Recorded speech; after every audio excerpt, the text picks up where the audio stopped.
We will miss him dearly as we proceed, and I would just ask that we take a moment of silence to remember our colleague.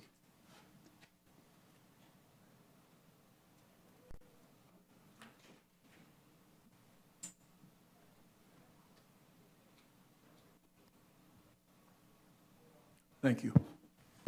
Please. Thank you. Good afternoon, Commissioners. The New York City Administration for Children's Services and Department of Citywide Administrative Services are requesting acquisition of property by the city to facilitate a 5-year lease renewal for the St. Andrews Community Daycare Center. The last application was approved by the City Planning Commission on August 10th, 1994, and the lease for the property expired in 2014. St. Andrews Community Daycare Center is located in St. Andrews Episcopal Church at 4917 4th Avenue in the Sunset Park neighborhood of Brooklyn's Community District 7. The facility is mapped with an R7A C24 zoning district along 4th Avenue between 49th and 50th Streets. The surrounding area includes mixed-use residential and commercial buildings, community facilities, and residential mid-blocks. Nearby services include supermarket, pharmacy, and fire department facilities.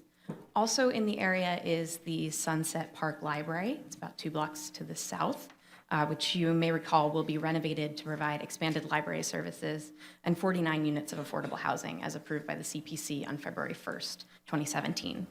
The surrounding area is also well served by public transit, including the R subway line at 53rd Street and 4th Avenue, and the B11 and B63 buses, both stopping within 1 block of the site. The building is privately owned by the church. The first floor and outdoor space have been leased by the city and operated as a daycare center since 1972. The daycare center facilities are comprised of approximately 9,000 square feet, which includes approximately 3,000 square feet of indoor classroom, office, and kitchen space, as well as 6,000 square feet of ground-level outdoor play space. Entrance to the daycare is through a front door on 4th Avenue, and additional egress is available through doorways from each of the classrooms. Currently, Sunset Bay Community Services of Lutheran Medical Center operates the daycare center and serves up to 35 preschoolers there. The center has 9 professional, paraprofessional, and support staff. The center is open from 8 a.m. to 6 p.m. Monday through Friday. It provides daily breakfast, lunch, and snack, as well as supervised indoor and outdoor play. Department of City Planning staff toured the facility with ACS on October 27th, 2017, and confirmed the facility is in a state of good repair. Thank you. Thank you. Questions? Commissioner Marine. Catherine, good morning. Thank you for the presentation. 2 questions on the scope of work. First off, is the scope of work identifies itself as short-term. Is there a longer-term scope of work? Is this intended just to resolve some of the immediate issues in the building? I have only received a short-term scope of work. I can get back to you after I ask DCAS and ACS. Okay, and the second question relates to the actual scope of work within the document. It says that there's no roofing in scope. Is there a reason for that? Has this roof been repaired lately? Has it been installed new lately? I can get back to you on what recent work's been done on the building, but just so you know, the facility only takes up the first floor, and there's an above floor, so there's no roof over the daycare part. That may be the result. Yeah. Thank you. Other questions? Thank you. Commissioner Besser. Have they installed security cameras? Yes, there are security cameras operating there. Other questions? Commissioner Levin. Well, I guess related to Commissioner Marine's question, perhaps I noticed that you're requesting approval, they are requesting approval just for a 5-year lease. And I'm wondering why so short and what the real estate pressures are at that location. Perhaps a little bit different since it is operating in association with a church, right. But it's important for us to think about this facility long term. So there's a specific reason for the 5-year length of the, not sure if it's me. Thanks. There's a specific reason for the 5-year length of this lease at this time. DCAS would be able to provide more information, but it's my understanding that the church is currently undergoing due diligence for a potential redevelopment on the site. And at this time, since they're looking into that, the extent that they've offered is 5 years. But they would be potentially exploring continued daycare facilities in that space. And if I might, just one more thing, I was pleased to notice in the scope of work that they're being required to provide adequate and child-friendly street-level signage to announce the center. So if this is a new initiative on the part of the folks making these scopes of work, that's a step in the right direction. DCAS, take note. Other questions? Thank you. This is certified. Item number 2, page 21, is a non-ULURP post-referral in Manhattan to renew a previously approved special permit. Stephen Johnson is our presenter. Good afternoon, Commissioners. This is a private application by the Hospital for Special Surgery for a renewal of a special permit previously granted by the Commission to allow the development of a 12-story, approximately 87,000 square foot hospital building known as the River Building in demapped airspace above the portion of the FDR Drive located between East 71st and East 72nd Street, and to permit the modification of the loading berth requirements. This renewal application was referred to Community Board 8 on September 9th for 45 days and is now before the Commission for the first time. There is no public hearing for a special permit renewal, and the Community Board did not issue a recommendation. The special permit was granted by the Commission on August 11th, 2008 for the actions listed on this slide here. Judicial proceedings were then filed seeking to annul the proposed expansion, which ultimately resulted in a final order from the court denying the petition on June 27th, 2013. The ZR states that the special permit will lapse if substantial construction has not been completed within 4 years of the effective date of the approval, which for the River Building is June 27th, 2017. Obviously, construction of the River Building has not started, therefore they're seeking the 3-year renewal for the special permit. This illustration shows the River Building located right here. This is the main hospital building right there, and then next to it is New York Presbyterian Hospital. Construction is targeted to begin in the second half of 2019 and last for approximately 30 months. HSS is located in Manhattan's Upper East Side, with its main hospital buildings located between York and FDR Drive and between former East 70th Street and 72nd Street. The River Building here on this map is outlined in red, while the project area is outlined by the black dots and includes HSS's Casberry Building and the Bel Air, which also has a privately owned public space on 72nd Street. HSS is on the northern end of a larger hospital and academic area, which includes New York Presbyterian, which is located right here, while Cornell is right around there, and then MSK is right there. The main River Building's there, the main hospital's here, which consists of the east and west building.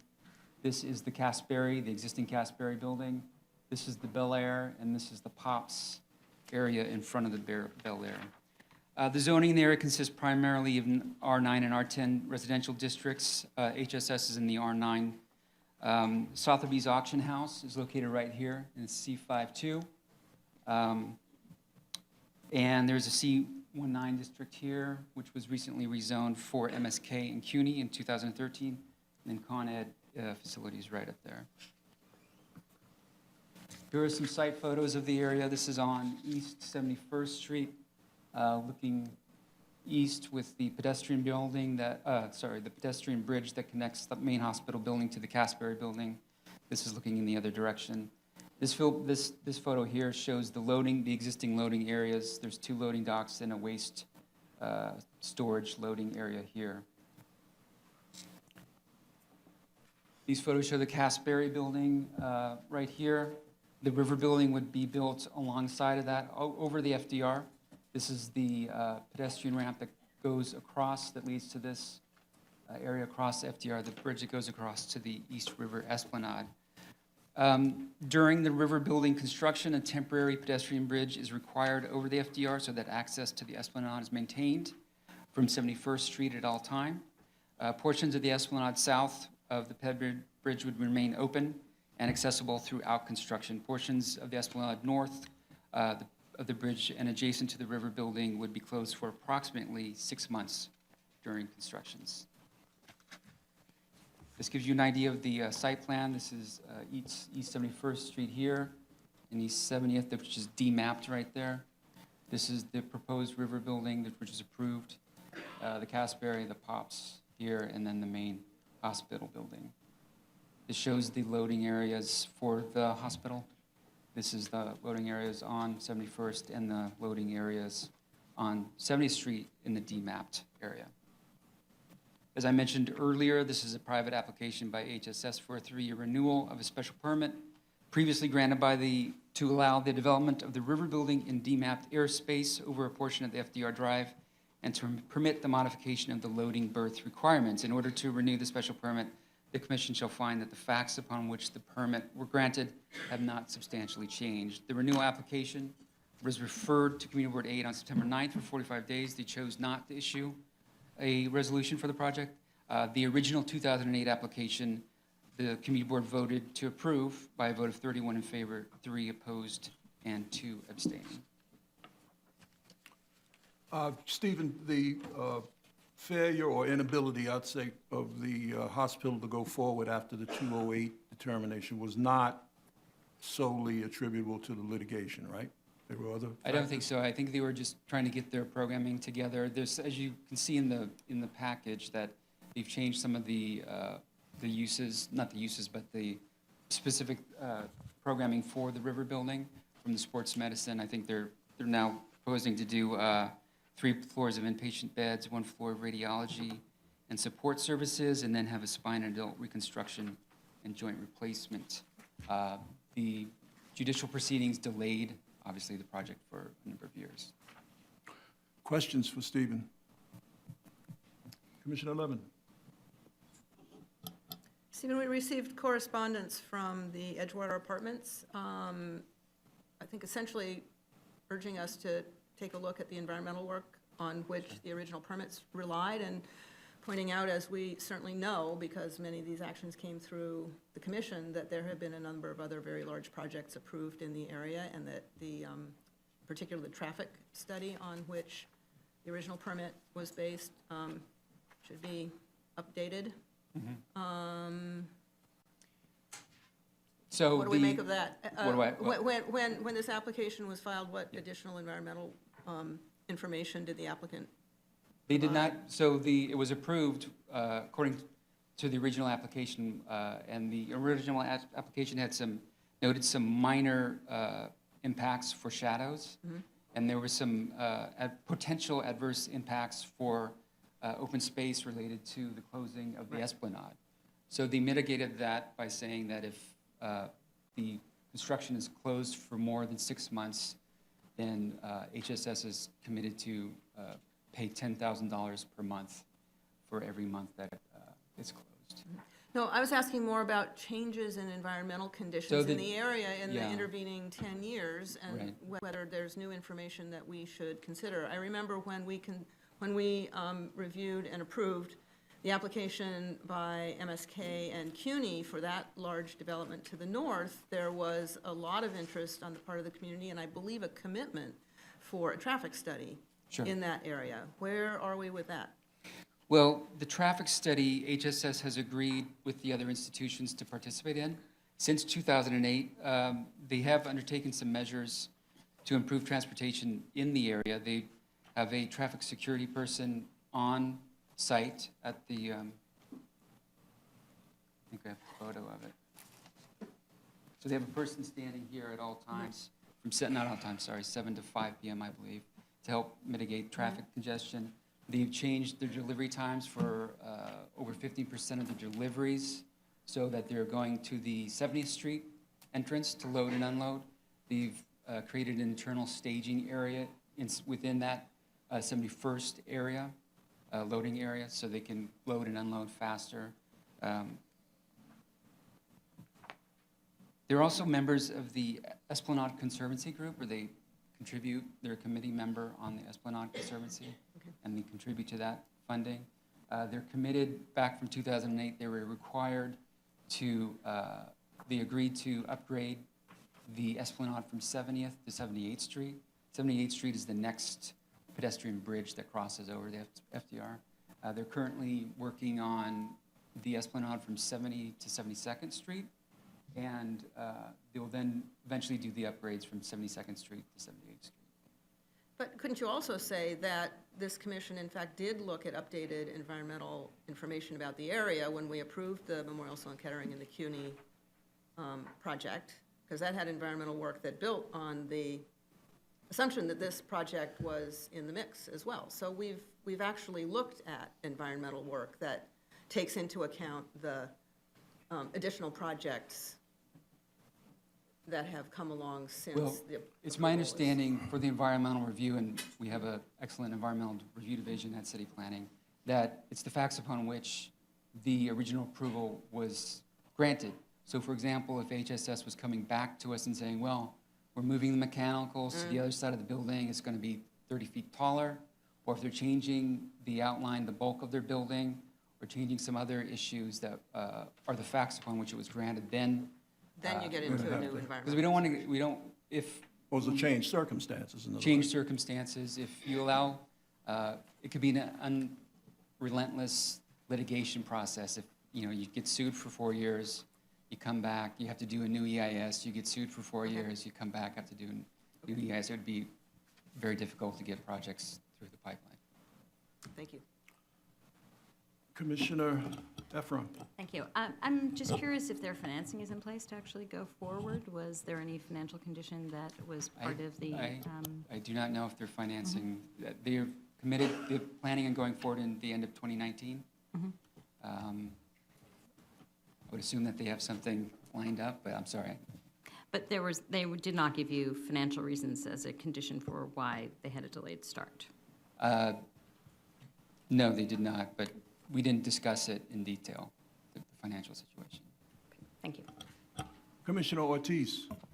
Hi. Hi.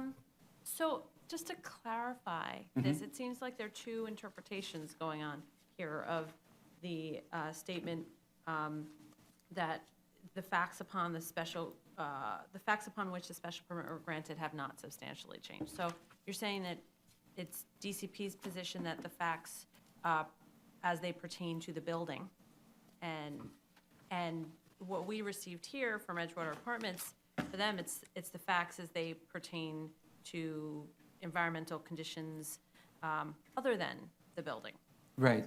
They're focusing on impacts from development since 2008. So they're looking at all the development in the area. And So what is the legal definition of facts here? You know what I'm saying? It's unclear. Well, What are facts? I mean, like, I'm just saying, you know. Facts are facts, what- hopefully. just the facts. When we look at the terminology and the wording from the special permit, you know, is there in fact a way for us to? Unintended. For us to determine that the meaning that DCP uses is in fact the meaning that is intended versus their interpretation? The Edgewater's interpretation. We discussed it internally at City Planning, and it's the facts upon which the special permit grant were granted and not what Edgewater is claiming it to be.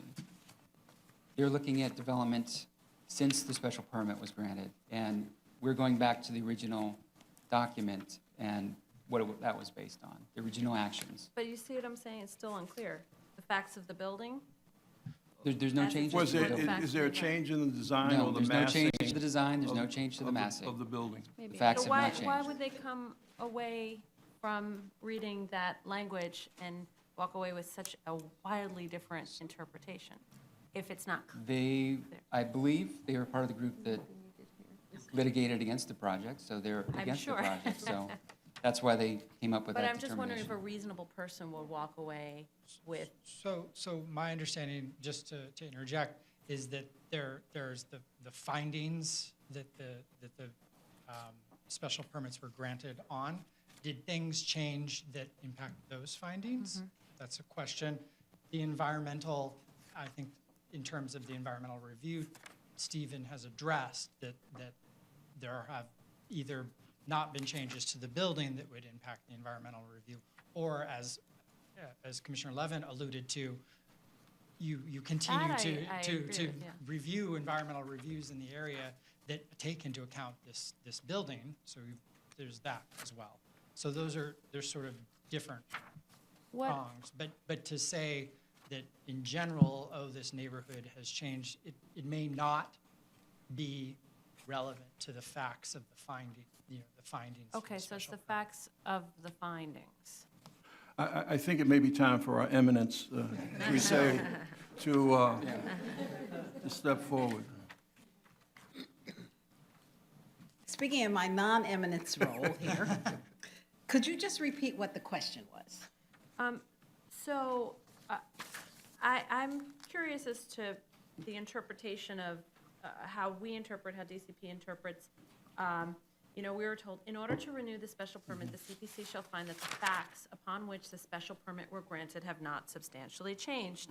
And yet we have Edgewater Apartments objection saying that indeed, the facts upon which the special permit were granted have changed. And it seems we're interpreting that clause. There are two interpretations of this clause, and I'm wondering if the language is vague, if there are in fact different ways to interpret it and it's unclear. I don't think it's unclear. The commission historically has looked at the findings that were required for the special permit and asked itself the question of whether or not there's anything about the findings that could not be met here based on the facts and circumstances.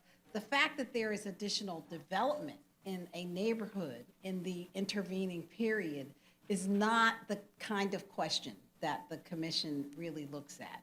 It really looks at whether or not the applicant can make the case that those findings are still met here in the context of what it approved originally.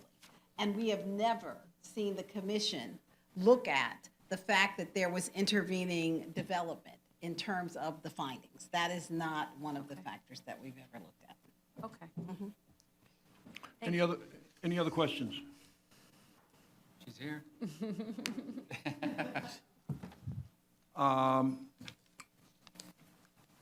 So, commissioners, as you know, in such circumstances, assuming there is no opposition, by a show of hands, we indicate our approval of the renewal of the special permit. Thank you. Moving on, item number 3, page 88, is a non-ULURP post-referral in Manhattan for an authorization in the Water Street subdistrict of the Lower Manhattan District. Our presenter is Richard Suarez.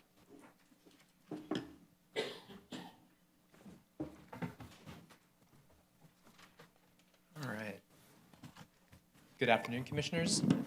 This is an application pursuant to Section 91841 of the Special Lower Manhattan District for an authorization to allow the infill of an existing arcade and upgrades to existing plazas at 200 Water Street. This application is returning to the Commission following referral to the Community Board, which was referred back in June, and we'll go through some of the history. So just to remind everyone, so 200 Water Street is located, the building is located on a full block bounded by Fulton Street, Water Street, John Street, and Pearl Street. The building was constructed in 1973 and is located just at the north of what is kind of the Water Street commercial corridor. To the east is the South Street Seaport neighborhood. Here's Pier 17. To the west is Fulton Center, is kind of right up here just off the screen. Again, to the south and to the east is the Water Street commercial corridor, the East River Esplanade and the FDR Drive. And to the west, to the south, is the financial core of Lower Manhattan. 200 Water Street is located at the northern end of the Water Street subdistrict within the Special Lower Manhattan District. Within that subdistrict, the infill of certain arcades are permitted by certification, shown here in red, and then by authorization, shown here in blue. And 200 Water Street, standing at the north, is permitted, is allowed to seek an authorization for infill of the arcade, which also involves the improvement to plazas on the zoning lot.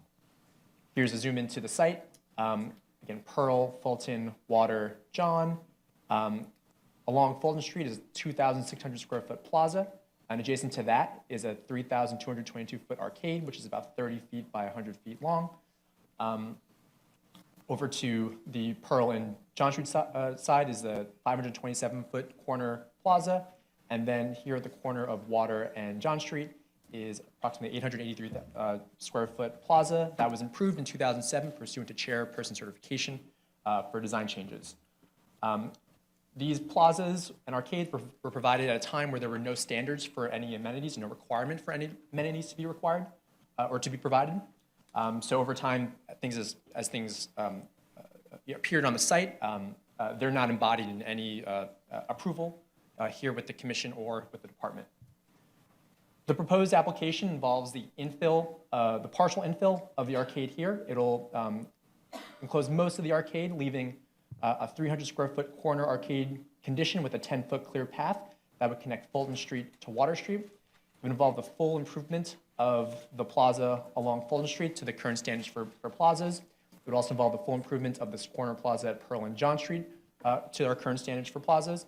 And it will leave the Water and John Street plaza as approved in 2012, which is compliant with its approval for design changes at that time. The commission saw everything here, so we'll kind of go through the project pretty quickly. So here's the existing condition. It's a double height arcade. We have some tables and chairs, some fixed tables and chairs here. Here's a sculpture or a piece of artwork that formerly kind of held onto some colored fabrics. Here was once a pool that was then filled in with concrete and then fenced around and extends from the plaza into the arcade. And the proposed action would infill the arcade, leaving a corner arcade condition here, and enclose the arcade for the full height, and then improve the plaza to meet the full standards of new plazas today. Here's a look at the site from the seaport, just across the street, kind of catty corner. So again, here's the arcade in the double height condition and the existing artwork, or what's left of the artwork.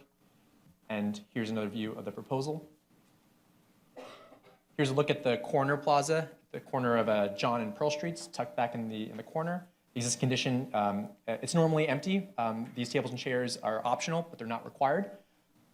And here's a look at the proposed improvements, showing new planting, new trees, signage, seating at the edge, backed and backless seating, all of which is not otherwise required of his existing 1961 plaza rules and would be fully compliant with the new plaza rules today. This application was referred to Manhattan Community Board 1 on June 19th. The Community Board voted to recommend disapproval of the application by a vote of 42 in favor, 2 opposed, and 1 abstaining on September 26th. The Commission also received additional letters of opposition, which were sent to you separately in a memo over the weekend, which included a joint letter from the Borough President and the Council member. There was also a letter of support from the Downtown Alliance, which was a co-applicant with the Department of City Planning and the Economic Development Corporation in 2016 for the text amendment. And the applicant supplied a response letter dated October 25th, which was also included in the memo that was sent over the weekend. And normally we would stop here, but we thought it was useful to kind of give the commission a refresher on the 2016 text amendment, what the goals were and what it was intended to do, and then a review of how of the 200 Water Street project and how it represents the challenges facing Water Street and how the proposal fits into the goals of that text. So the text amendment in 2016 had 4 stated goals. We wanted to improve the street's pedestrian experience. We wanted to provide useful services and amenities for employees and residents, recognizing this changing district as a true mixed-use district. We wanted to improve the quality of the public spaces, recognizing that so many barren, empty plazas really dominate the streetscape.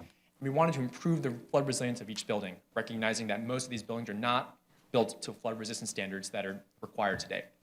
And the tools that the text identified was it allowed, by certification or authorization, the infill of arcades to bring those retail uses closer to the street, to activate streets, activate sidewalks, activate plazas with transparent, active, accessible retail uses. We want to require these service and retail uses through the zoning. We want to establish limits on lobby frontages, which is very dominant of the streetscape today. We wanted to upgrade all the plazas to the full standards, the new standards for plazas, which most, if not all of these plazas are not required to meet today. And any and all infill would require full compliance with the city's building code requirements for flood-resistant construction. The text amendment established the Water Street Subdistrict, which is a half-mile stretch from Fulton Street to Whitehall Street and south to Pearl and South William Street. Within this area, there are 19 buildings with a plaza or an arcade, and and 17 of those buildings have arcades. 200 Water Street is right here at the northern gateway to the Water Street Subdistrict. And in addition to allowing infill of these plazas, the text also allowed cafes within arcades by chairperson certification. It allowed vents within plazas and arcades as of right, and also allowed movable amenities such as tables and chairs within plazas and arcades as of right. The text amendment last year basically identified two main challenges for the arcades. We saw that many of the arcades do not serve a useful circulation purpose, and that the arcades and their configurations affect the vitality of retail uses. And this is a quick summary of what we observed and what informed the approach to the zoning text. So many of these arcades, they dead-ended, they were too narrow, the columns were either too thick or too close together, so they obstructed access into those spaces. They didn't connect to main circulation pathways or to anything. Adjacent open spaces already provided sufficient unobstructed circulation, and low lighting and limited ground floor uses made many of these spaces undesirable.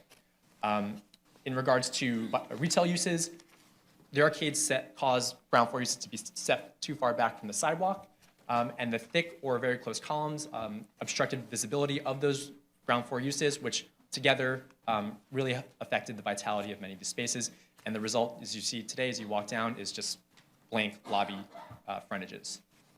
In regards to plazas, many, if not all of these plazas lack any useful amenities and are empty. There are some that do have some amenities, but most are empty and do not have any amenities that are required.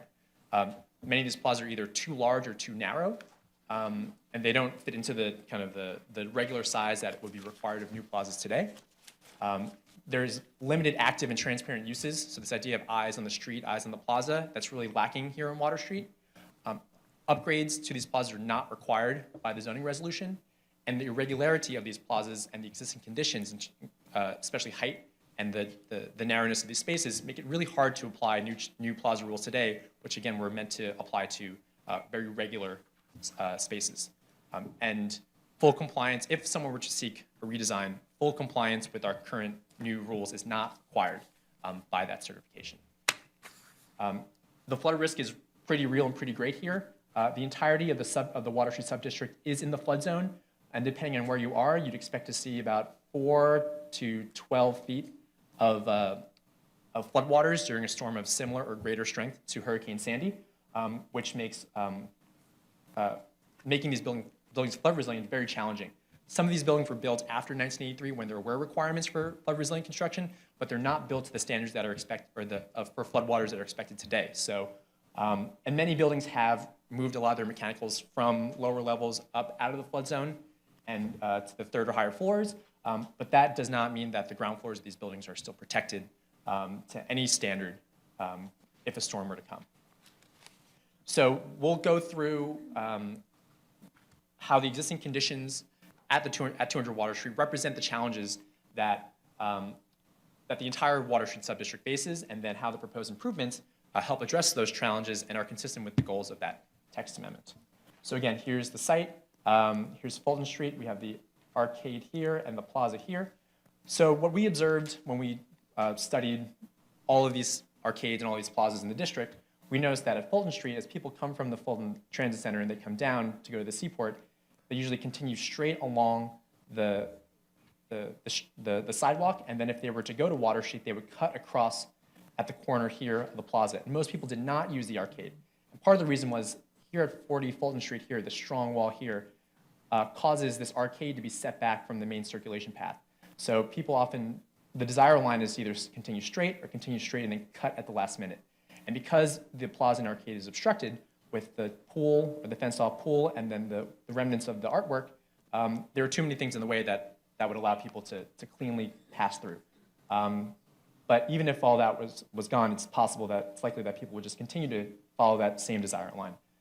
What the proposal does is maintains that existing circulation path by providing a 300 square foot clear 10-foot path corner arcade condition here, and then separates the amenities within the plaza to allow people to kind of percolate into the space and provides a secondary pathway along the proposed infill. In terms of transparency and active entrances, today, about half of the frontage along the arcade is not transparent. This here is a transparent frontage here, and this is the non-transparent frontage here, and then it's all transparent along Water Street. And then there is one entrance here to the existing Duane Reade at the corner here, and no entrances along this wall. And what the proposal does is it preserves the same entrance to the Duane Reade frontage here. It reduces the frontage of Duane Reade along the plaza, and then the entire infill will be transparent, and then there will be 2 new entrances into that infilled space. In terms of lighting, the plaza and the arcade are pretty dark. Again, the plaza and the arcade were not subject to any lighting requirements when they were constructed or provided. So there are some lights above the plaza here, above these columns, that do provide some lighting, but generally very dark arcade and plaza. And what the proposal does, it improves the lighting to be in greater compliance, to be beyond compliance with the current standards for our new plaza rules today, both in the plaza and establishes lighting requirements here in the corner arcade condition. In terms of the Pearl and John Street corner plaza, again, it's rather dark. There's some lighting above the plaza here against the wall, but generally no lighting within the space. And again, no lighting was required when this plaza was provided. And the proposal will again exceed the current requirements for new lighting in a new plaza. In terms of amenities, in addition or beyond the existing artwork and the fenced-in pool here, the only amenities that remain or are provided are fixed benches here that are kind of arranged rather close together. And what the proposal does, it increases the amount of fixed and movable seating and offers a range of options and distributes in a way to provide opportunities both along the sidewalk, consistent with our plaza rules, but also creating different experience within the plaza, which is again also consistent with our plaza rules. It provides 2 more trees than is required by the current plaza rules. There are 1, 2, 3, 4, 5, 6 trees. There's a drinking fountain. There's signage on every single street corner, 1, 2, 3, 4, and provides the amount of unobstructed frontage here along the street and a circulation path in the plaza that is consistent or equals or exceeds the current standards for plazas.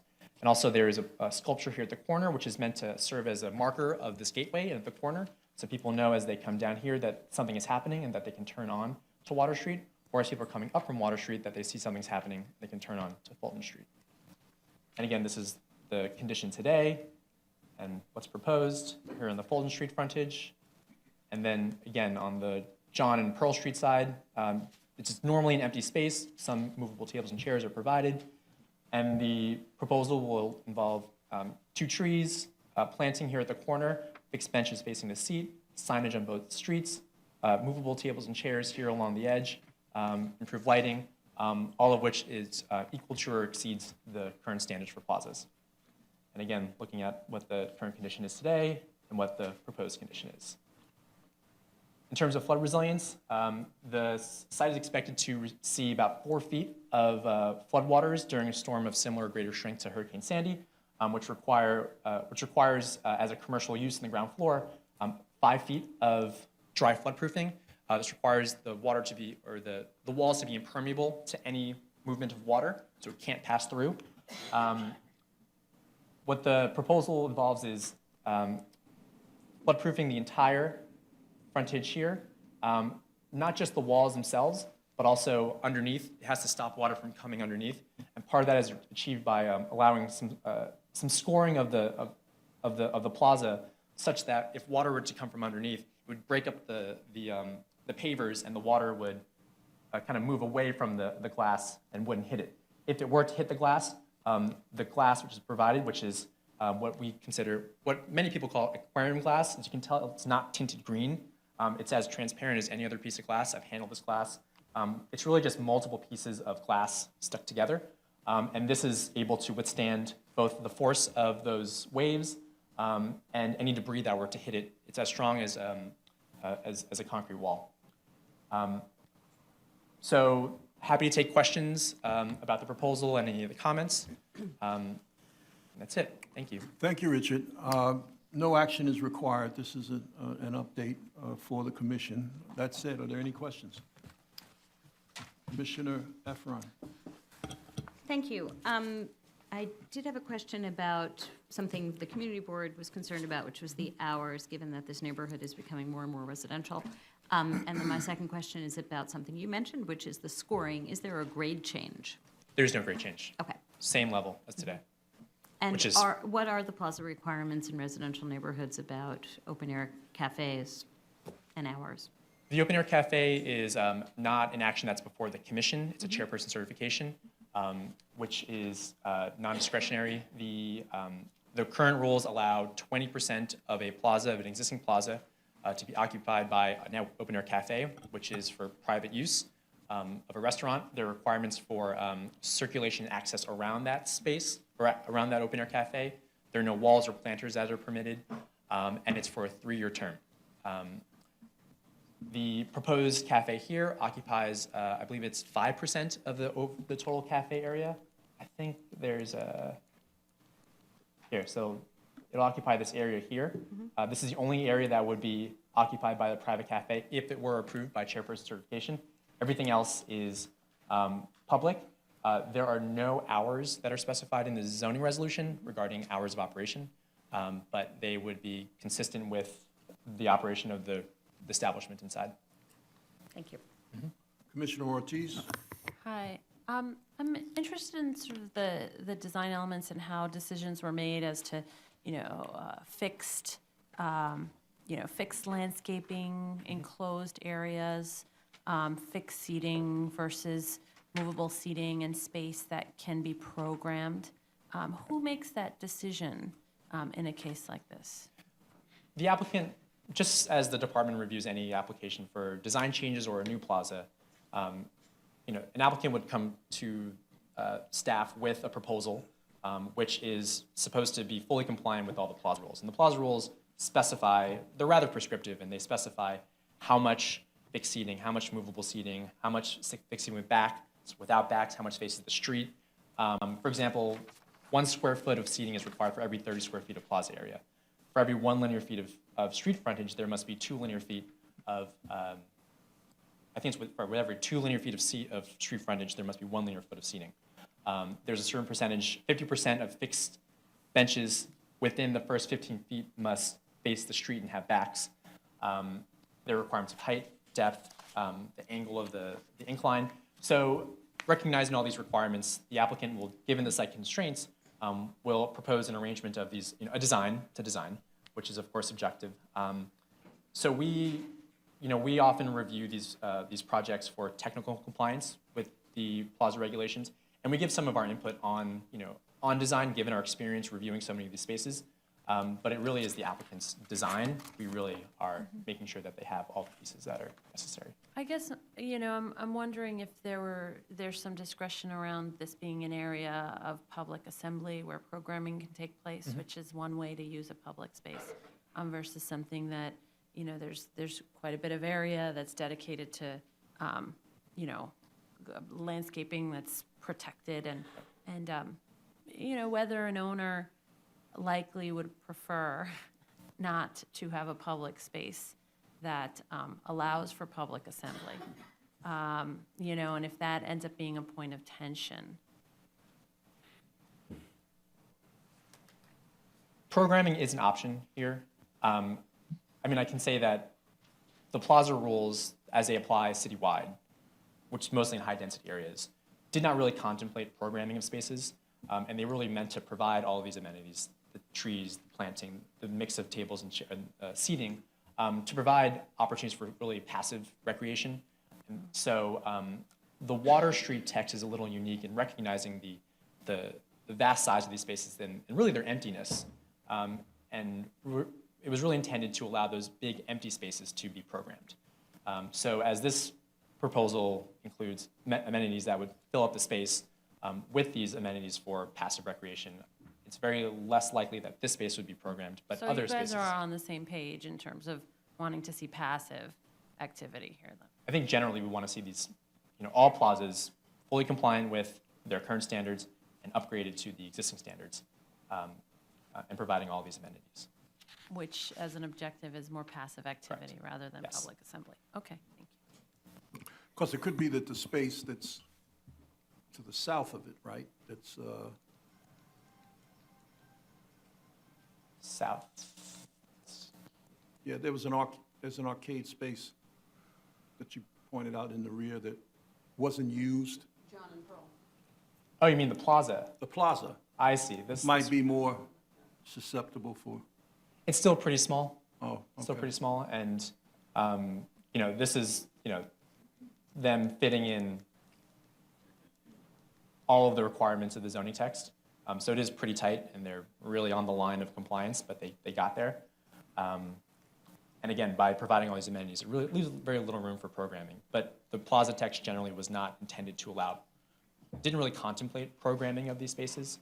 It's only here in the Water Street subdistrict that programming is allowed in plazas, in bonus spaces, and some special permit spaces that have those requirements written into a restrictive declaration. Other questions? Commissioner Levin? I guess I have a question and then an observation. Part of the arcade infill proposal involves some second floor infill as well, which is proposed for, at least in part, residential use, and which I think is one of the things that's causing some difficulty locally about it. And I'm struck when you presented to us the background for the text amendment that applies here. This was meant to be all about retail activation. Correct. I don't think any of us was thinking about residential infill. Does residential infill satisfy the requirements of the zoning here? The short answer is yes, and because when we studied these spaces, we recognized that there were a few examples of these double-height arcades, and the zoning requires the new building wall to extend for the full height of the arcade. So and this was information that was also presented in 2016. So the new glass wall would be required to go all the way up. In doing so, we thought it was important because we didn't want these empty holes along the street. And it's more apparent for, there's a building kind of catty corner, 175 Water Street, where you would see the entirety of the first floor go up, and then there's kind of a floating empty second floor. So by infilling up, then there's a kind of an awkwardness that's created with the second floor use that's looking down below at a retail use. And by closing this up, it would also create light and air issues for the residential uses here. Other commercial uses might see, again, an awkward condition when looking down at a retail use.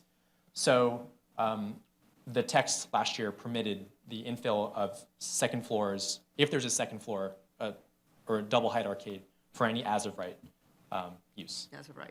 Correct. Even though at the time, I think we were thinking of commercial use that would be complementary to the newly allowed retail use It is an option. in the infield.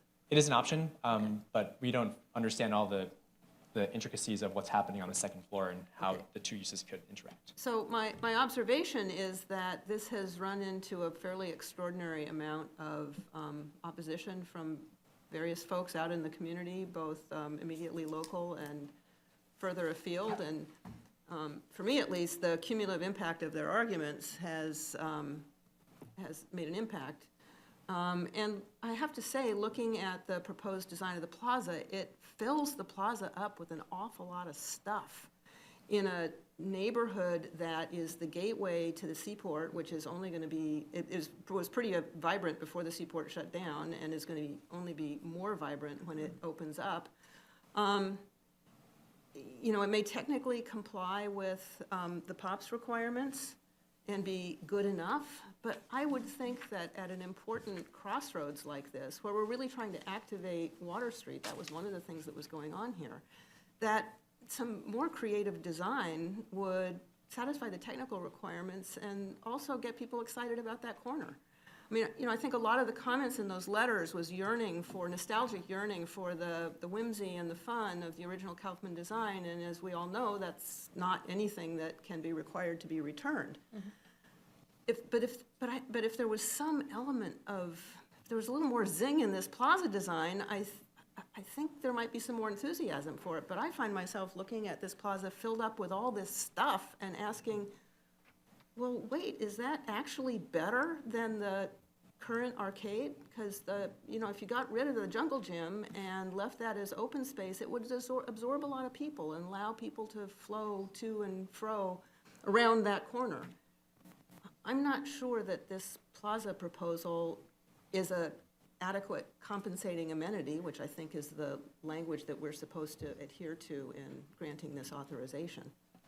I don't know that it's a whole lot better than what we currently have. And in my view, in order to allow the developer these improvements in their building, which I understand are definitely improvements from the developer's perspective, seems like the public sector needs to get a little bit more out of this. We recognize the comments that you're making right now and all of the comments we've received recently on this application and also last year on kind of the fun of the old space and all the artwork that used to be there. I will say, and not here to defend the applicant, and the applicant did provide their response, but the design and all the improvements and the amenities do meet the spirit and fully comply with the department's the plaza rules that we established, that the commission had considered, and what the rules today really reflect many years, 50+ years of lessons learned from how people use public space. So this plaza, providing all those amenities, just looking straight at the plaza text, does meet that level of, the usability that we're really seeking to achieve in these underperforming, underutilized spaces. I just worry we're replacing it with more space that's not going to be utilized because it's so filled up. Right. We don't need to. Okay, I might just go just a little farther than Richard in speaking about the plaza design. We frequently see plaza design changes come through the department. They're typically certifications, and as Richard had described, I think very adequately. We have to look at them to ensure that they're technically compliant with the current regulations, which were put into place in 2007 and 2009 as part of our comprehensive overhaul of the privately owned public spaces standards, the plaza standards. 1961 plazas, such as this one, have a really limited set of amenities that are permitted to be located in them. They're not allowed to contain seating, for example. These seats here that are current in the plaza are arguably permitted as statuary, perhaps, which is allowed in 1961 plazas, but seating is not permitted, planting is not permitted in the plazas, a very limited set of amenities. You can have flagpoles, you can have statuary, which, I think reasonable people could even disagree whether this type of artwork is the type of statuary that was envisioned in the 1961 regulations. And the goal here is certainly not to overload these spaces with too many amenities, but it's to strike the right balance. And when we were looking at this design, we worked really carefully with the applicant to ensure that there was still going to be adequate space for circulation through the space, acknowledging that people would want to come through and cut the corner from Fulton onto Water Street by maintaining could you go to the new design, the proposed design? There, yeah, this one, that would be great. So trying to ensure that there was an amount of porosity from the Fulton Street frontage into the plaza so that people could move through in a variety of ways. But really the goal here, in our perspective, was to ensure that there was this right balance of amenities, that this space, which, was paved for a very long time, didn't provide a lot of amenities except for kind of awkward seating, could provide for a variety of experiences. People who would want to sit at this important location. There's a lot to see here, and people like to sit and observe people walking by. So that's available here, and you can also cut through and make your way to your office, for example, or your residence. So we worked carefully with the applicant. We do think, from the Manhattan office's perspective, that this strikes a balance, an appropriate balance, and that it meets the regulations, but it serves multiple purposes. With the current plaza that's there today, does not do quite as well. Commissioner Efron. Since we're all piling on here, no, I apologize. I would just say that I guess my overwhelming sense is okay, but and even your language is it meets the requirements. But I guess I felt led to believe, including by the Downtown Alliance's presentation of all the great work they did in Summer Streets and other aspects, or maybe that program is not called Summer Streets, but the interactive way in which they were engaging downtown, which is a really special place.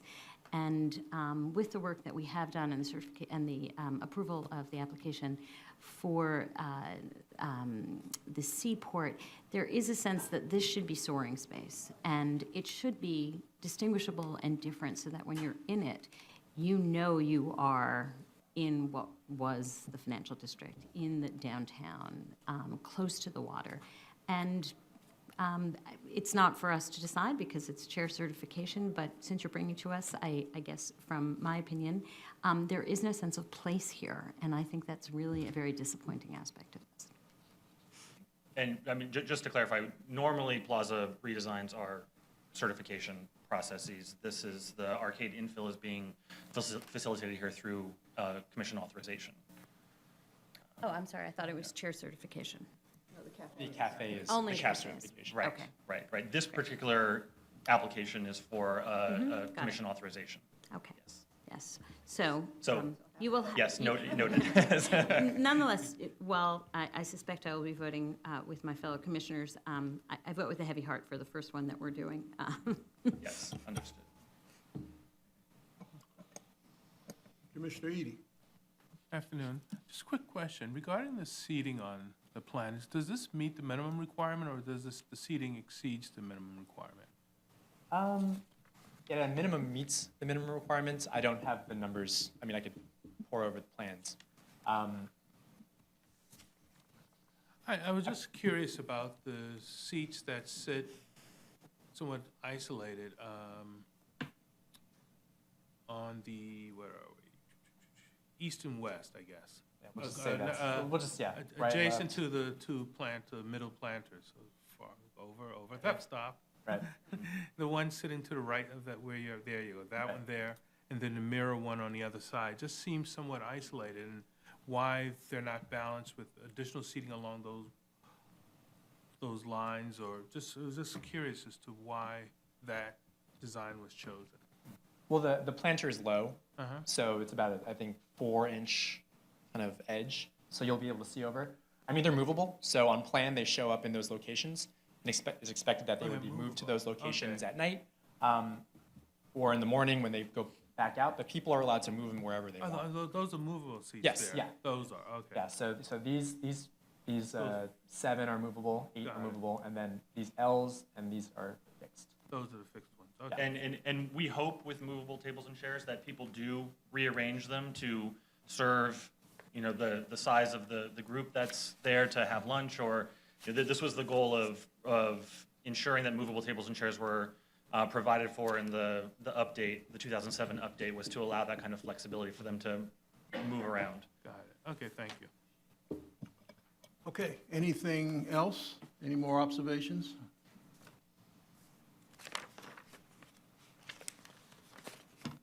So you get a sense of the overwhelming shrug that is in Yeah, response yeah. to this? Thank you, Richard. All right, thank you. All right.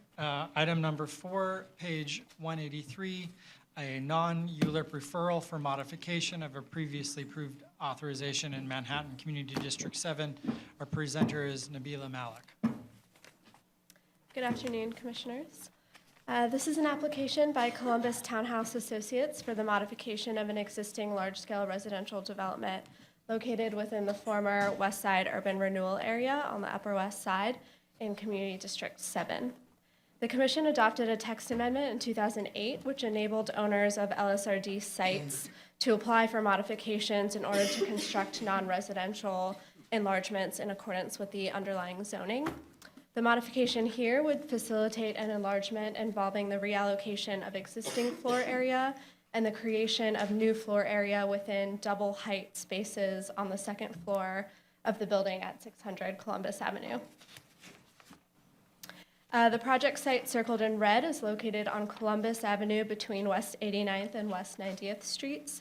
Several high-density residential towers are located in C19 and C28 districts along Columbus Avenue, while medium-density residential buildings are located on the mid-blocks. The site is served by the B and C subway lines located at West 86th and Central Park West, and the one line at 86th and Broadway. So this is the frontage here with ground floor retail, and this is the residential entrance on West 89th Street, and this is the entrance to the parking garage in the cellar. The proposed development site occupies the entire block on the western side of Columbus Avenue from West 89th to West 90th.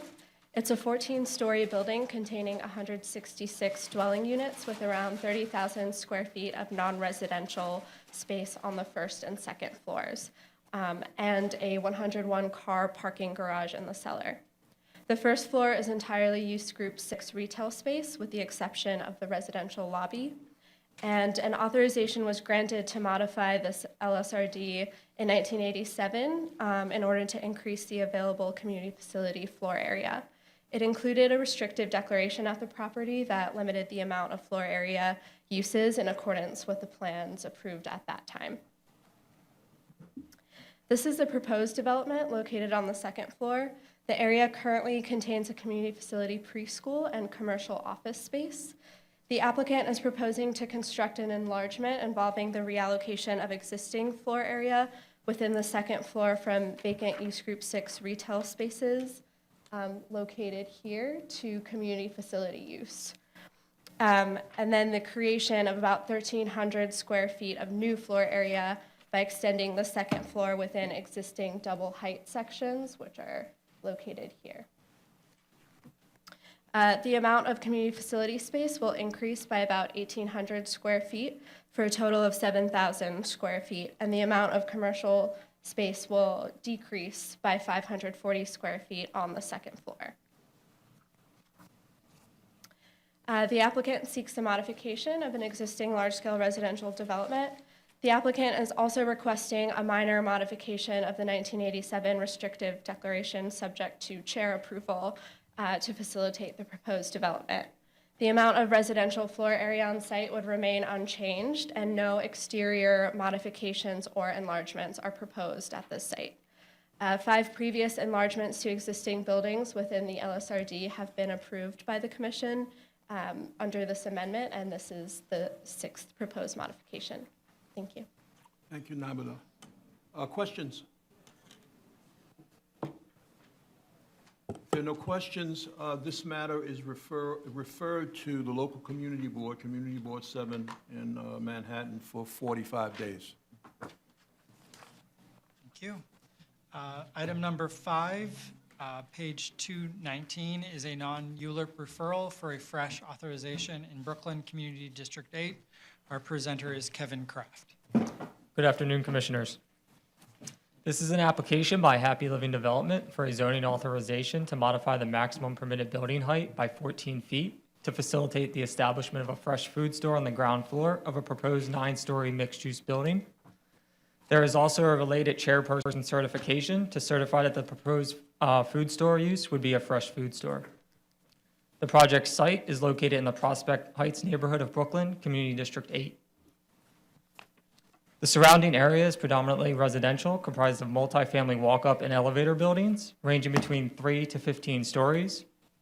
Taller buildings are generally located south of Lincoln Place and along Eastern Parkway, found around here. There are several cultural institutions, community facilities, and open spaces located nearby, including Prospect Park, the Brooklyn Botanic Gardens, the Brooklyn Museum, and Dr. Ronald McNair Park, as well as Eastern Parkway. There are also commercial and mixed-use buildings located mostly along Washington Avenue, which acts as a local commercial corridor. The proposed project area is zoned R7A, which permits a maximum base height of 65 feet and a maximum building height limit of 80 feet. When mapped with a qualifying ground floor, R7A permits a maximum base height of 75 feet with a maximum building height of 85 feet. A C14 commercial overlay is mapped along the project site to a depth of 100 feet, and it permits up to 2.0 FAR for local retail and service uses. The project area was mapped as part of the food retail expansion to support health area known as Fresh in 2008 and is well served by public transit. The 2, 3, and 4 subway lines stop at the Brooklyn Museum Station, 1 block south. Additionally, several bus routes, including the B45 and B48, operate nearby. Outlined in yellow is the proposed project area, comprised of 1 zoning lot on Block 1180, consisting of 201 Eastern Parkway, Lot 1, and 805 Washington Avenue, Lot 6. It's bounded by Eastern Parkway to the south, Classen Avenue to the east, Lincoln Place to the north, and Washington Avenue to the west. Lot 1 is approved with a 6-story, 65-foot-tall residential building. The applicants are proposing to transfer development rights from Lot 1 to the proposed project site, Lot 6. Outlined in red is the proposed project site, 805 Washington Avenue, which is Lot 6. It's an irregularly shaped 7,400 square foot parcel located on the northwestern corner of Block 1180 with frontage along Washington Avenue, which is considered a wide street, and Lincoln Place considered a narrow street. The project site was previously improved with a single-story retail building, which included a 5,400 square foot supermarket. The 1-story retail building was recently vacated and demolished, and the site is now vacant. Here you can see the existing building over the summer as it was being demolished. In the background, you can see 201 Eastern Parkway, which is the 6-story residential building they'd be transferring development rights from. Additionally, you can see Turner Towers, which is a 15-story residential building about a block south of the proposed project site. There's also an as-of-right residential building being built across the street on Washington Avenue, which is proposed to reach 150 feet. In the lower left-hand corner here is, again, 201 Eastern Parkway, the 6-story building that they'd be transferring the development rights from. The applicants are requesting an authorization to exceed the R7A maximum permitted building height of 85 feet by 14 feet to facilitate the construction of a new 9-story mixed-use building containing a 6,300 square foot fresh food store on the ground floor. It would have finished floor-to-ceiling heights of 14 feet with residential above and 19 accessory parking spaces provided in the cellar and sub-cellar levels. The proposed fresh food store would generate a floor area bonus of approximately 6,300 square feet, which would be accommodated on the proposed 8th and 9th stories, adding an additional 1.5 stories to the proposed project. The proposed 14-foot height increase is necessary, according to the applicants, to provide the fresh store on the ground floor.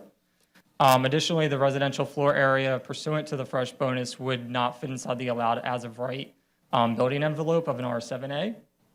So here is an elevation looking from Lincoln Place. Outlined in red is where the additional 14 feet in height would be added. In blue here is the as-of-right R7A with a qualifying ground floor. You can also see the surrounding building heights with 201 Eastern Parkway reaching up to 67 feet, across Washington Avenue reaching 55 feet, and the proposed residential building that's under construction now reaching 150 feet. This elevation here is looking from Washington Avenue again. This is 201 Eastern Parkway, again, 67 feet. You have Eastern Parkway here. This is also our as-of-right residential building, which is proposed to reach 65 feet. And again, outlined in red is the proposed 14-foot height increase with the fresh food store on the ground floor.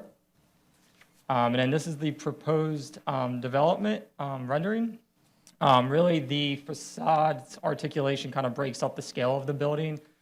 They step down to kind of meet the surrounding context of the residential buildings. And additional height, for the most part, is pushed to the interior of the lot, kind of minimizing the impact on the surrounding buildings. They also activate the ground floor by providing the fresh food store with transparency on both Washington Ave and Lincoln Place.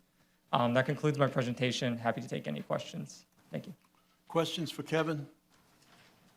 Commissioner Efron and Commissioner Levin. Oh, I'm sorry, please go ahead.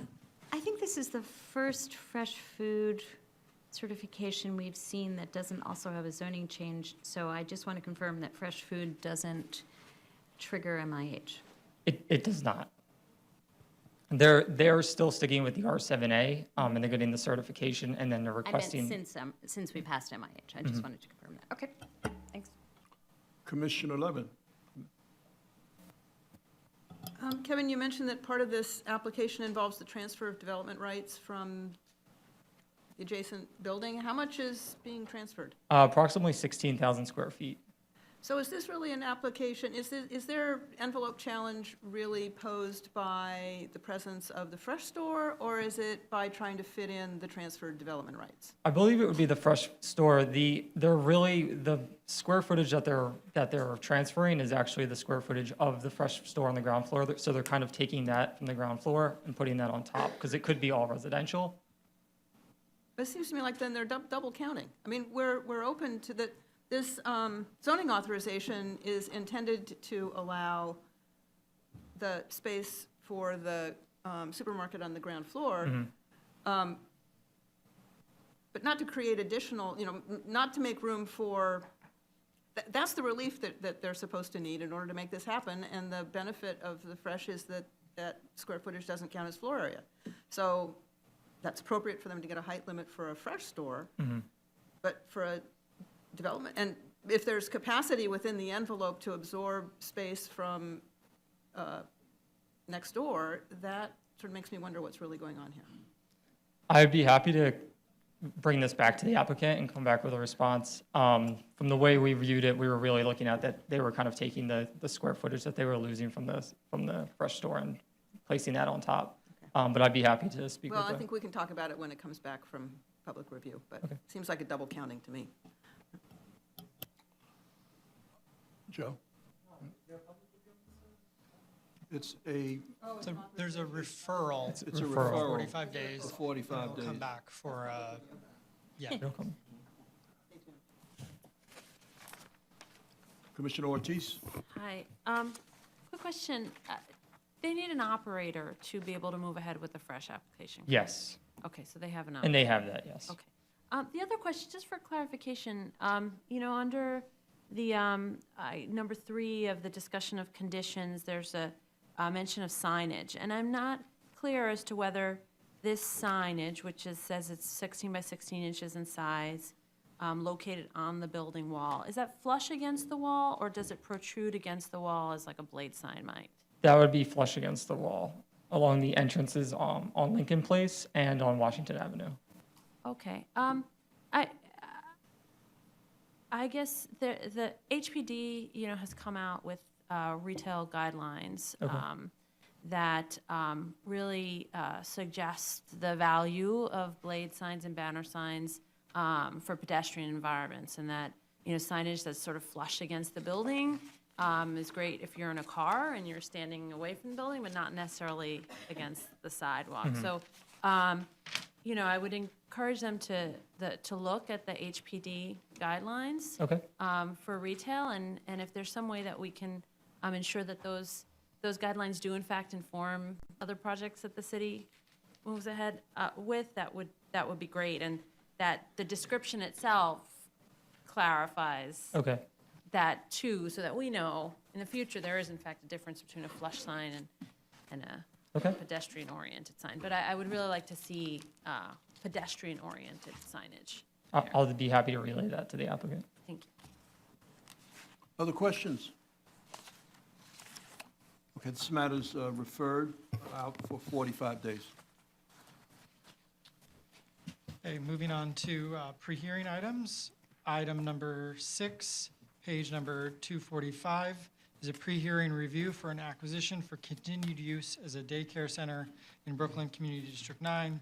The presenter is again Kevin Kraft. So, Commissioners, what we propose to do here, these are all, as you can see, 4 daycare centers, similar issues, all up for renewals. To present all 4 and then take questions, if that's okay. Sure. Thank you. I was sweating on that one, I really was. Okay, ACS and DCAS are requesting a lease renewal for continued use of a building as a childcare facility. The City Planning Commission previously approved an application for acquisition on August 18th, 1993. The 20-year lease for the property expired on September 1st, 2014. As you may recall, All My Children Daycare 13 and 15 is located in the Wingate neighborhood of Brooklyn, Community District 9. The project site is on the southeastern corner of Ford Street and East New York Avenue and is currently mapped within an R71 zoning district. The building is privately owned and has been leased by the city as a child care center since 1973. All My Children Daycare occupies the entire one-story building, including the rooftop play area. This is the main entrance. And then these are some images of a typical classroom space within the facility, as well as the rooftop play area and a first-floor kitchen. This application was certified by the Department of City Planning on August 7, 2017, and was duly referred to Brooklyn Community Board 9 and the Brooklyn Borough President. On September 26, 2017, Community Board 9 voted to approve the project, 27 in favor, 0 opposed, and 2 abstaining. On October 18, 2017, the Brooklyn Borough President submitted a letter approving the application. Thank you. Okay. Item number 7, page number 274, again, a pre-hearing review for acquisition for continued use of the daycare center in Brooklyn Community District 16.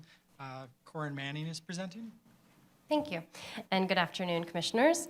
The Administration for Children's Services and the Department of Citywide Administrative Services are seeking the acquisition of an existing building located at 2023 Pacific Street in the Ocean Hill neighborhood of Brooklyn, Community District 16, to facilitate the continued operation of a child care center. ACS and its predecessor agency, the Human Resources Administration, has operated a child care center at this location since 1973. A previous application for the acquisition of this site was approved by the City Planning Commission in November 1992 with a term of up to 20 years. The existing lease expired in September 2015. The Shirley Chisholm Daycare Center number 1 is located in the Ocean Hill neighborhood of Community District 16 in Brooklyn. The project site is within an existing R6 C13 zoning district. The Shirley Chisholm Daycare Center number 1 occupies the entire 2-story privately owned building, including outdoor play areas in the side yard and on the roof. The application was certified by the Department of City Planning on July 10th, 2017. On September 28th, Community Board 16 submitted a recommendation for approval. And on October 19th, the Brooklyn Borough President submitted a recommendation of approval. Okay. Moving on to item number 8, page number 304, pre-hearing review for acquisition of continued use of the child care center in Brooklyn Community District 16. Again, our presenter is Corin Mann. ACS and DCAS are seeking the acquisition of an existing building located at 69-71 Saratoga Avenue in the Ocean Hill neighborhood of Brooklyn Community District 16 to facilitate the continued operation of a child care center. ACS and its predecessor agency, the Human Resources Administration, has operated a child care center at this location since 1973. A previous application for the acquisition of a lease at this site was approved by the City Planning Commission and the City Council in September 1993 with a term of up to 20 years. The existing lease expired in May 2015. The Shirley Chisholm Childhood Education Center is located in the Ocean Hill neighborhood of Community District 16 in Brooklyn. It is located within an existing R6 zoning district. The Shirley Chisholm Childhood Education Center occupies the entire 2-story privately owned building, including a cellar and rooftop play area. The application was certified by the Department of City Planning on July 10th. On September 28th, Community Board 16 issued a recommendation of approval with conditions, and they requested a number of physical improvements and repairs to the building. On October 19th, the Brooklyn Borough President submitted a recommendation of approval of this application. Finally, item number 9, page number 333, a pre-hearing review for an acquisition for continued use as a child care center in Brooklyn Community District 8. Presenter is Sanmanti Naik.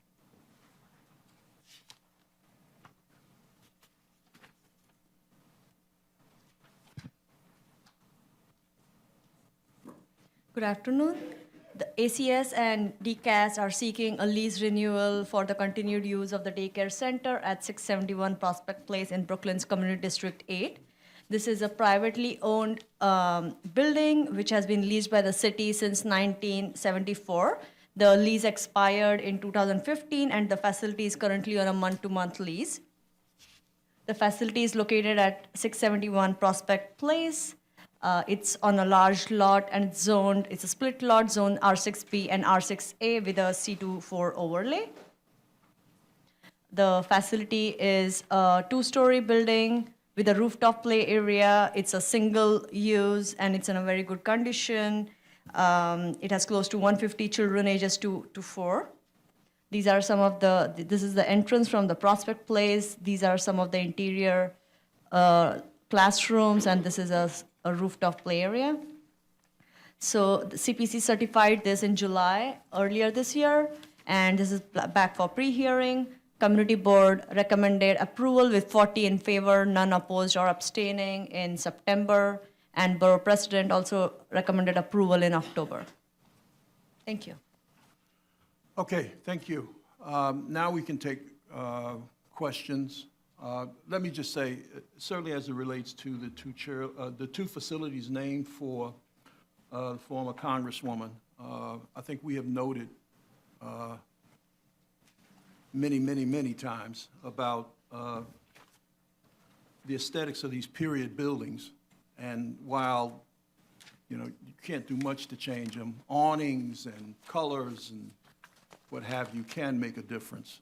And I trust that ACS and DCAS are listening when we make these observations. Questions? Commissioner DeWitt. Thank you. I was just going to ask, on the Shirley Chisholm Childhood Education Center, there were some recommendations by the community board, and Right. have we heard anything back, or we'll find out on Wednesday? The ACS and DCAS will be prepared to respond to those issues on Wednesday. Okay, Yes. fantastic. Thank you. Other questions? Other observations? No? All right, these are all on for hearing Wednesday. Item number 10, page number 360, is a pre-hearing review for an acquisition for continued use as a child care center in Bronx Community District 3, and our presenter is Dana Driscoll. Good afternoon, Commissioners.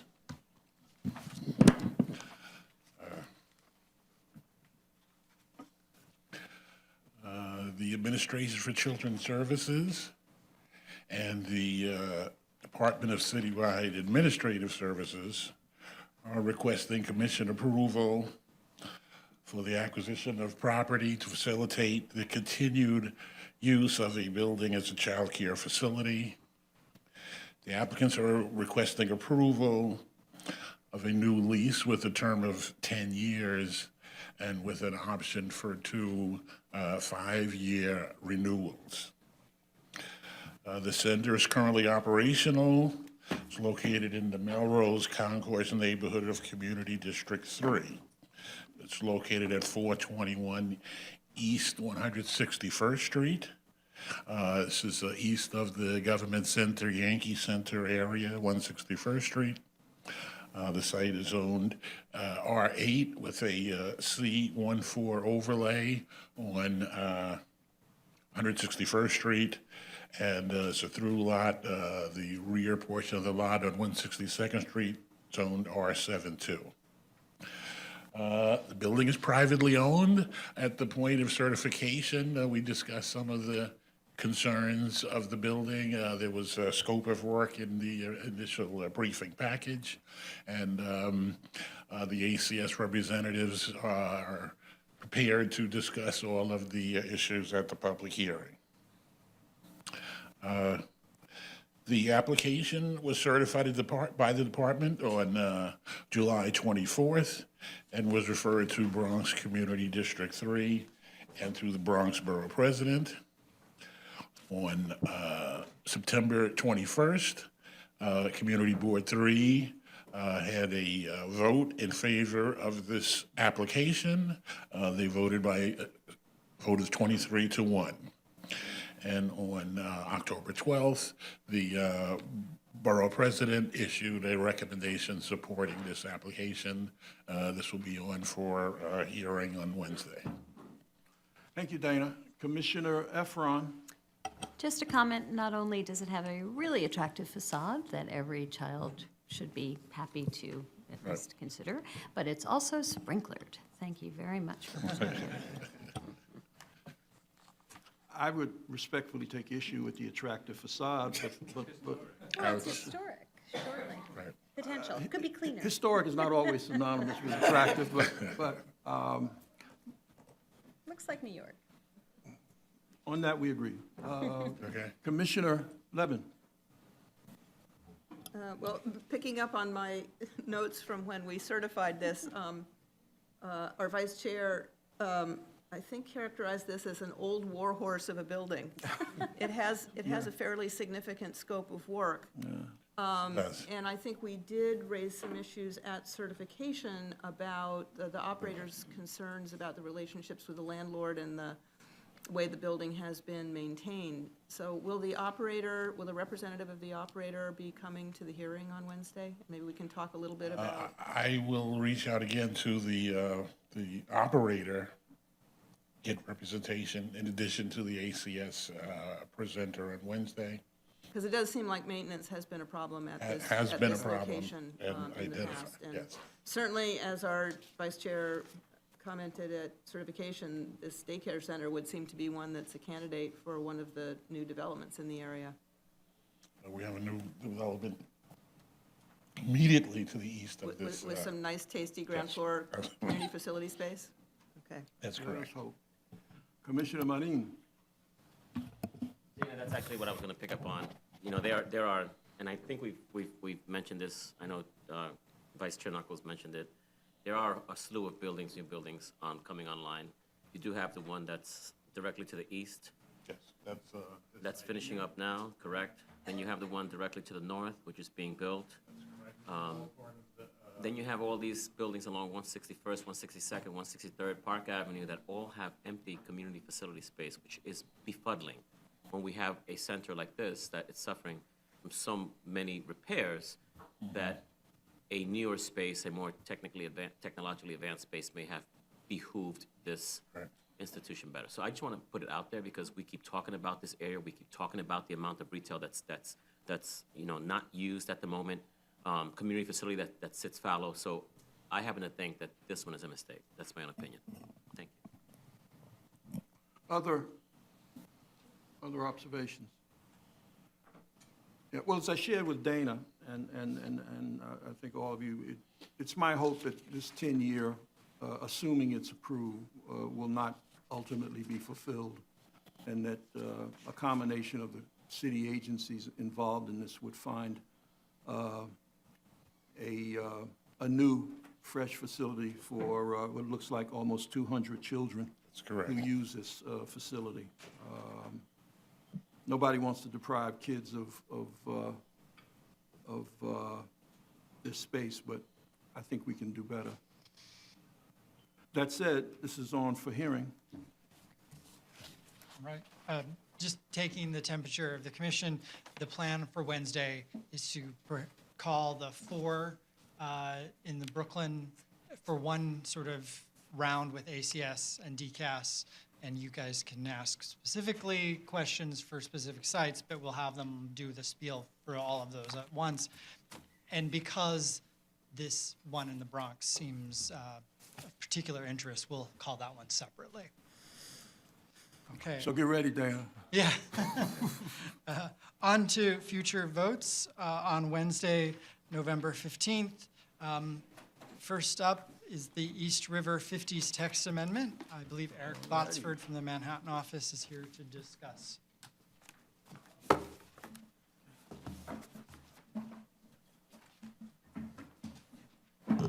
Excuse me, you moved more quickly than I thought you were going to. Commissioner Cerullo is recused on this matter.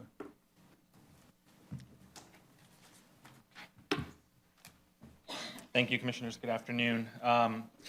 We are back again for a second post-hearing follow-up on the East River 50s text amendment, an application to apply tower-on-base regulations to an R10 residential district in the East 50s district of Community District 6, Manhattan. If you recall, on October 30th, we came to a post-hearing session to discuss the first three items that you see here related to spot zoning, the public review process, and the consistency of the application with the city's housing policy. Since that time, You have all received correspondence, both from the applicants and from representatives of a property owner in the neighborhood. And we are coming back to you today to answer any questions you may have about the planning rationale for the application, which includes questions that I believe have been raised by you before regarding the existing built environment and the uniqueness of this particular zoning district and condition in Manhattan. And then any additional land use issues you may have questions about, including vesting or grandfathering that have been discussed previously. I'm happy to take any questions. We don't have any further slides to present. Questions I know were raised previously about the uniqueness of this R10 mid-block condition that would be the affected area for this text amendment. As you see here, the outlines of where the text amendment would apply.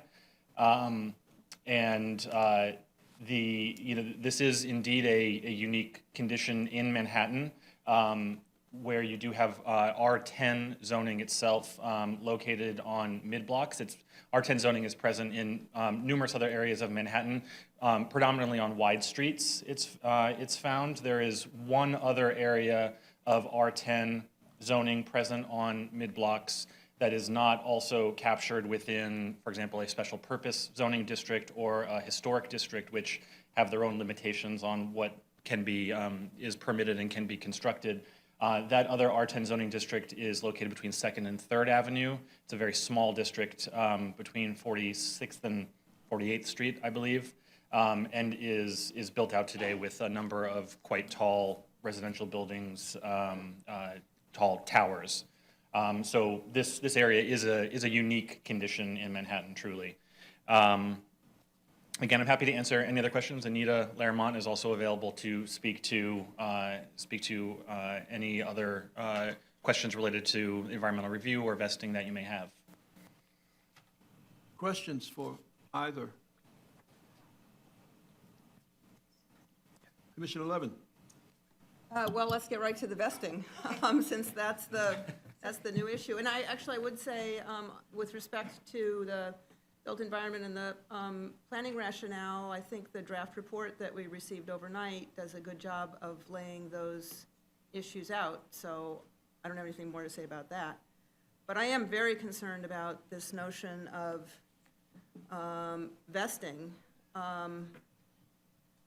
It seems to me that the zoning resolution has built into it provisions to apply to situations where a building is in development when zoning rules change. The reality of our zoning scheme is that zoning is changeable and adaptable to meet changed circumstances. We do have an as-of-right rationale, which is a valuable attribute of the way property gets developed here. But it is also true that we have processes baked into the zoning resolution that allow its reexamination to meet changed conditions, and this is one that's been on the books for an awful long time. So it should be no surprise to anyone that an application would come along, as this one did, to propose a change and to have an effect on some other people's plans. The zoning resolution also has baked into it provisions that allow for relief for people who might be stuck as the rules are changing. And the first step is that you can apply to the BSA if your first step is if your foundations are complete and you have your building permit, you get to play by the rules before the change. If your foundation isn't quite complete, you can go to the BSA for another 6 months.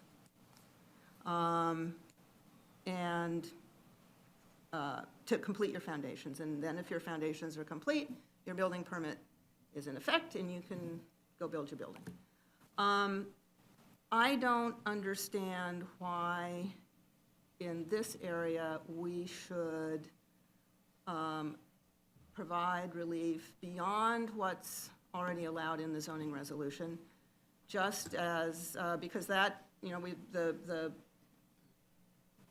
we're talking about the vesting provision here because folks are concerned about the certainty of our zoning scheme and the ability of rules to change. But it seems to me we're talking about a change here that would inject new uncertainty into how grandfathering works. We have those provisions in the rules for the BSA, and we've had them there for quite a while, and it seems to me that they can apply here.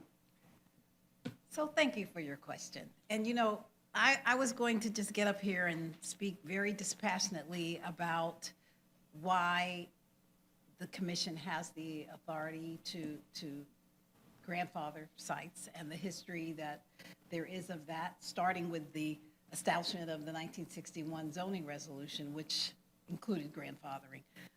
But I think first that I just really need to say that I, on behalf of the commission, am actually affronted by the assertion that the commission doesn't have the authority to do this. It is so clear within the commission's inherent legislative authority that it has the broad power to make determinations about the sort of means and methods of the imposition of zoning, that it is unquestioned that the commission has this authority. I'm not challenging that. I'm just questioning whether it's right here. So that's, But yes. you need to say that because others have challenged whether we have that Because the applicant has asserted that this is really a matter for BSA. Right. And what I would say to that is that it is well established that the commission has the authority to determine how its zoning will be applied. And in, using its legislative authority, it gets to look at every kind of factor that it wants to look at. Equity is a factor that it gets to look at. What they think has motivated an action is something that the commission gets to look at. So in this context, I think that the staff has tried in the report that you all have to lay out, really echoing what the commission has indicated to date, its view on this, that there are reasons that grandfathering would be appropriate. I would say to you that there is nothing about this that is sort of singular or, groundbreaking. We have many instances where there have been grandfathering provisions inserted with zoning text for reasons that are each unique but not wholly dissimilar in any respect from what is happening here. Going back, as I said, to 1961, to a host of other enactments through the years where it has been deemed to be the appropriate and equitable thing to allow certain developments that are already underway, that maybe don't meet the vesting rules that are written in zoning, to be exempt from the imposition of these rules for some period of time. And in each instance, it's for different reasons, but it is not at all unusual. And in this instance, the fact that there was a tremendous amount of discussion before this commission about sort of motivating factors for people wanting this rezoning is something that resonated with the commission, is something that people thought they wanted to guard against. So I just wanted to make it clear that it is not correct that this is either unprecedented or in any way inappropriate. It is, of course, up to the commission to make a determination about whether or not they think it's appropriate in this instance. But you have almost the sky being the limit in terms of just, you can't be arbitrary and capricious, but if you have reasons that you think it's appropriate, it's certainly something that you could enact and that we would certainly support your right to do so. Well, I might say in response, I'm not sure we have heard enough information that would give us the facts on which to decide that it's appropriate. But let me ask you a follow-up question. Why, I can see that some might think it would be appropriate to save the effort of going to BSA with respect to the foundations. And getting another 6 months to complete the foundations. I don't understand why the proposed text, the modification that is proposed in our report, would go beyond that, basic starting proposition that is currently available to any applicant. This is a complicated enough project.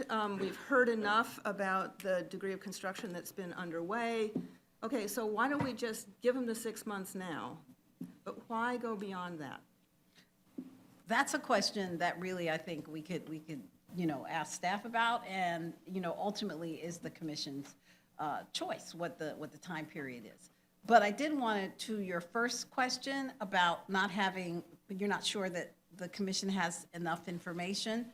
I would state that because you're not acting as the BSA, where you are looking at sort of the hardship here, you do not necessarily need to have a wealth of information and data about the economics or other issues with respect to this. It is, to me, entirely conceivable that the facts as you know them are sufficient to warrant making this judgment. There is a property that has undertaken to build under existing zoning.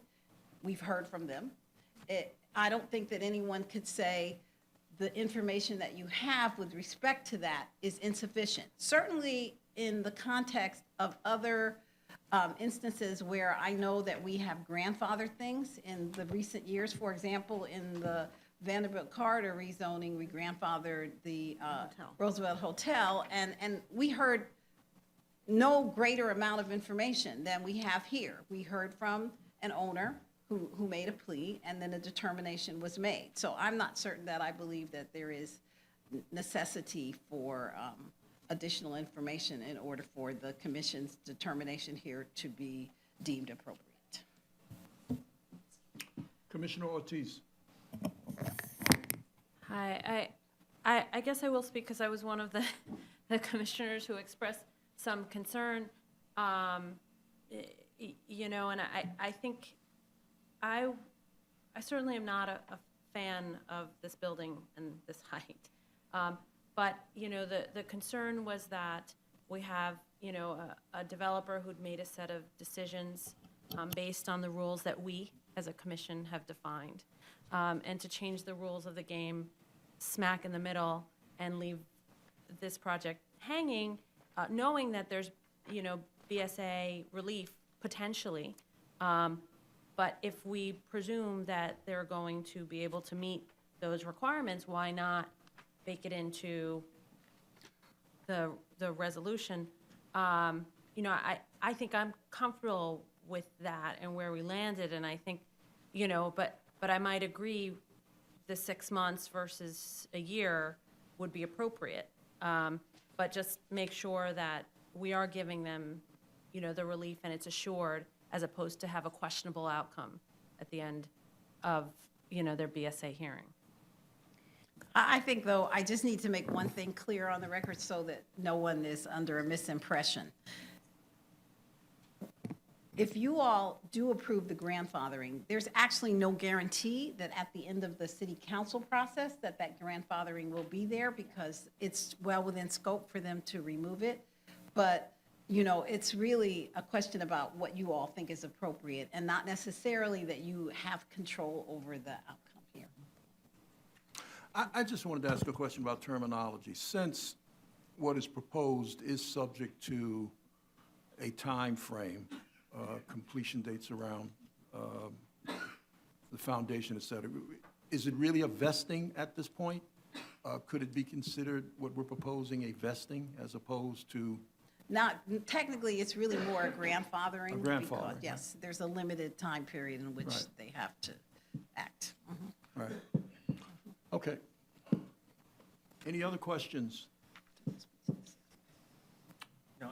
Just to respond, Commissioner Ortiz and Commissioner Levin, to the actual structure of the provision that was included in the report regarding grandfathering.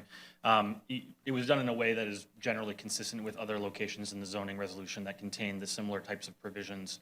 I believe Midtown, Hudson Square, Hudson Yards, West Chelsea, Special Harlem River Waterfront District, all contain similar provisions related to grandfathering, and, to the extent we can, we desire for, those similar types of provisions to be structured in a similar fashion. But I think we've heard, Commissioner Levin, your specific comment regarding the 6-month period, and that's something that we can discuss.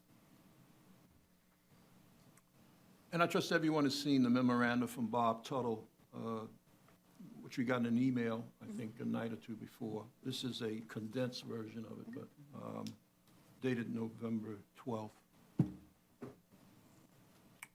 Guess that's it. We proceed to Wednesday, right? We're still voting on this on Wednesday, right? Yes. Okay. Thank you. Okay, thank you. Thank you. Moving on to Staten Island, we have 457 Ocean Terrace, a restoration plan, commission certification. No, okay. And 991 Tot Hill Road authorizations for topographic and botanic environment modifications. On Wednesday, November 29th, a landmark designation for the Salvation Army National Headquarters. Moving on to post-hearing follow-ups. Post-hearing follow-ups, we have 116 Bedford Avenue, a rezoning in Community District 1 in Brooklyn. Any questions for Syed? Yes. No, the Brooklyn office is here to answer questions. Okay. And 587 Bergen Street, a rezoning in Brooklyn Community District 8. Questions on that? Okay. And finally, 425 Grand Concourse, which were a number of actions in Bronx Community District 1. Everybody, HPD did a good job on that one, huh? Okay. That concludes the public review session of the City Planning Commission.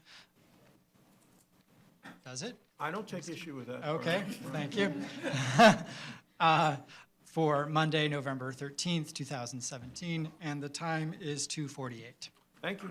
Thanks. See everyone Wednesday. Thank you.